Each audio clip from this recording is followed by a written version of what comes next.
본부는 전국의 유치원과 어린이집, 초, 중, 고등학교와 특수학교의 개학일을 당초 3월 23일에서 4월 6일로 2주 더 추가 연기하겠습니다. 안녕하세요. 스카이맘 박진현이에요. 감염에 대한 공포 못지않게 갑작스레 주어진 가정학습 기간이 길어지면서 어머님들의 부담이 더 커지고 있을 텐데요. 오늘은 이 시기에 가정학습지도 어떻게 하면 좋을지 말씀드려 보려고 합니다. 뭐 딱히 한 것도 없는 것 같은데 새끼 식사 시간은 왜 그렇게 금세 오는지, 이 상황에서 눈만 돌리면 스마트폰에 게임에 빠져드는 아이들로 인해 힘들다는 얘기 많이 듣게 됩니다. 모두가 답답한 상황에 직면했는데요. 어차피 피할 수 없는 현실이라면 이 속에서 최선을 찾아보는 게 우리의 일이 아닐까 싶습니다. 분명한 것은 누군가는 이런 위기 속에서 기회를 찾는다는 거죠. 이 영상을 시청하시는 여러분이 그런 분이 되셨으면 좋겠습니다. 지금의 문제는 어른이나 아이들이나 익숙했던 일상이 무너지고 있다는 건데요. 우선 이 시기에 무너지기 쉬운 생활 리듬을 지키도록 도와주세요.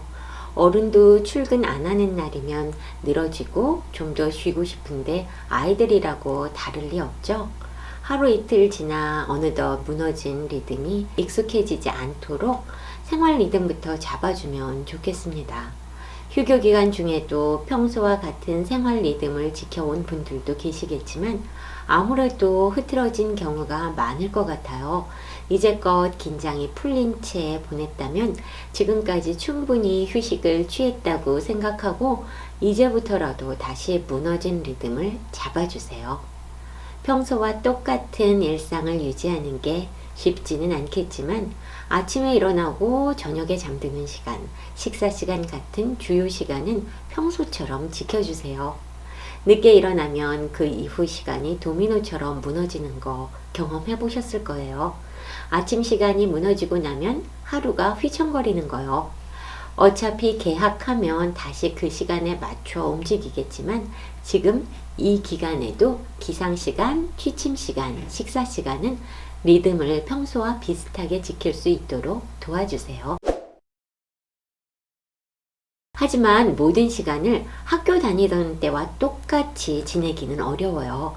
아침마다 등교할 일도 없어졌고 친구들과 만나 즐겁게 놀 수 있는 시간도 없어졌는데 평상시와 똑같게 보낸다는 것은 가능하지도 않을 뿐더러 현재 상황에서 우리가 선택할 수 있는 최선이 아닐 수도 있으니까요. 기본적인 생활 리듬은 유지하되 지금 상황에 맞는 것, 지금 시간에 오히려 더 효과적으로 할 수 있는 것이 무엇인지 찾아보고 거기에 집중했으면 좋겠어요. 전에는 학교 다니면서 규칙적으로 뭐라도 했는데 이제 그 시간을 집에 있으면서 어영부영 보내게 되니까 마음이 초조하기도 하실 거예요. 해야 하는데 학교 다니고 학원 다니고 그러느라고 시간이 없어서 제대로 할 수 없었던 것들 있지 않나요? 갑자기 주어진 이 한 뭉치의 가정학습 기간을 통해 해결해 봤으면 좋겠어요. 예상하고 준비할 수 있는 방학과 달리 준비도 안 된 상황에서 갑자기 주어진 너무 많은 시간이 꼭 달가운 것은 아니겠지만 함께 방법을 찾아보면 좋겠어요. 아이가 어린 경우와 학업 부담이 있는 연령의 아이들인 경우 이 시간을 보내는 방법은 각각 달라질 테니까 나눠서 말씀드리도록 할게요. 아이가 어린 경우라면 종일 아이와 함께 보낼 수 있는 시간이라는 초유의 사건을 새로운 경험, 추억의 시간으로 활용하면 좋겠습니다.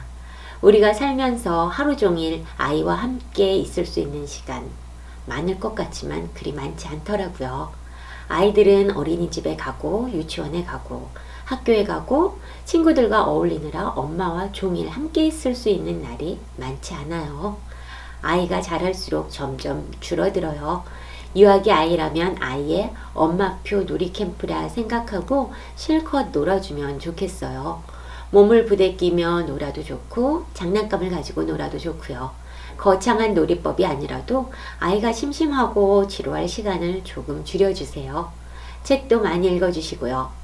우리도 현재의 상황이 답답한데 이런 상황을 이성적으로 이해하기 어려운 유아기 아이들이 느끼게 되는 답답함을 놀이를 통해 해소해주고 추억으로 만들어주면 좋겠습니다.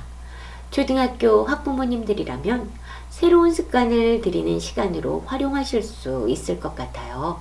아이와 낮 시간을 쭉 함께 있을 수 있고 여러 날을 지속할 수 있기 때문에 새로운 일에 흥미를 붙일 수 있는 정도의 시간이 확보되니까요. 우선 평소에 제대로 챙기기 어려웠던 책 읽기를 한번 해보는 시간으로 활용해 보면 좋겠습니다. 아이들이 조금만 자라도 공부다 예능이다 챙기다 보면 책 읽을 시간을 확보하기 힘들잖아요.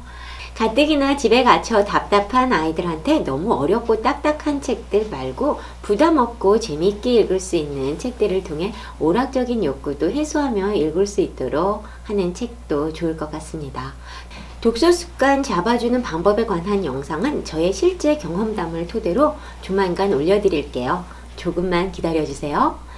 스스로 공부하는 습관이 안 잡힌 아이들의 경우 이 기간을 통해 하루 30분 정도라도 책상에 앉아 몰입하는 습관을 잡아주는 기회로 활용해도 좋을 것 같습니다. 스마트폰 없이 못 견디는 아이들이라면 스마트폰 없이 지낼 수 있는 시간을 늘려보는 연습을 해봐도 좋을 것 같습니다. 하지만 갑자기 생긴 시간 학습에만 신경 쓰다 보면 아이도 엄마도 지칠 거예요. 기분 전환할 것들도 챙겨주세요. 하루 종일 집에 있게 되면서 뜻하지 않게 삼식이가 되어버린 우리 아이들을 음식 준비에 참여시켜보면 어떨까요? 너무 금세 돌아오는 식사 준비 시간도 어머님들한테는 적지 않은 스트레스일 텐데요.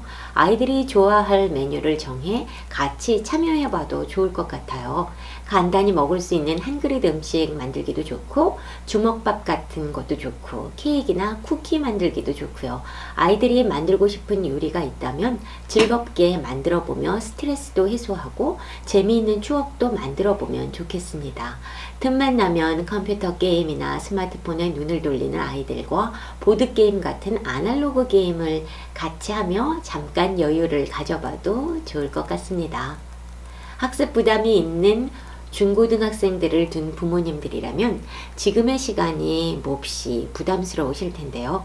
학습 결손에 대한 우려와 불안감으로부터 자유롭기는 어려울 것 같습니다. 이 시기에 게임 페인이 되어버리는 아이도 있겠지만 도약의 계기로 잘 활용하는 아이들도 있을 테니까요. 학습에 대한 구체적인 목표를 세우면 좋을 것 같아요.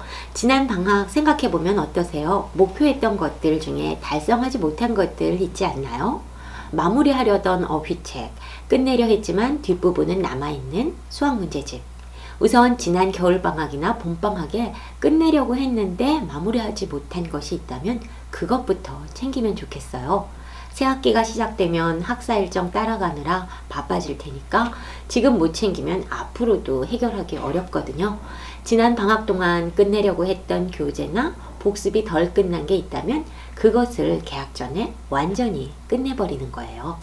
책꽂이에 무심하게 꽂혀있는 교재들 중에 제대로 마무리하지 못한 것들이 있는지 지금의 긴 휴업 기간을 기회 삼아 처음부터 다시 한번 보면 좋을 만한 것은 없는지 살폈으면 좋겠어요.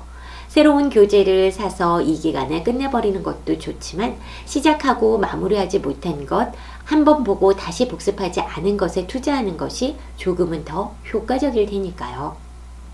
집에 있는 교재가 어느 정도 마무리되어 다시 보는 것으로는 학습 의욕을 자극할 수 없다면 이 기간을 두고 볼만한 교재를 정해서 이 기간을 통해서 마스터하는 것을 목표로 삼아도 좋고요. 중요한 건 그냥 열심히 해야지가 아니라 달성할 목표를 구체화해서 실천하도록 하는 거예요. 인강을 듣더라도 늘어난 시간에 맞게 이만큼은 끝내겠다 하는 목표 수준을 높여서 정하고 하루 종일 인강에만 집중할 수는 없을 테니까 중간중간 복습하고 짧게라도 바깥바람 쐬는 시간도 마련하면 좋겠습니다. 무엇보다 주의할 점은 지금은 아이들이나 어른들 모두 평소보다 스트레스 레벨이 높아진 상태라는 점인데요. 의욕이 넘쳐 피차에 충돌하기 쉽고 자칫 역효과가 나지 않도록 중간중간 기분 전환할 거리를 주면서 속도 조절이 필요하다는 거예요.